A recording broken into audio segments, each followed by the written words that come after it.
Ruhları çəkmişlər.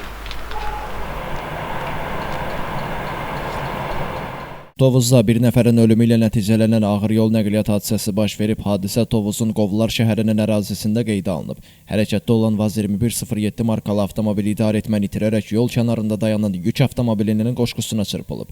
Qəza nəticəsində avtomobilin sürücüsü 22 yaşlı Tovuzun Aşağı Quşçu kənd sakini İlham Rüstəmov dünyasını dəyişib. Hadisə şahidlərinin məlumatına görə sürücü sərxoş olub və sürət həddini aşaraq qəza törədib.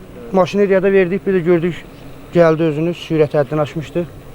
Gəldi lapetə girdi. Nə başı idi? 07. Cavan idi. Bəli, cavan uşaqdır.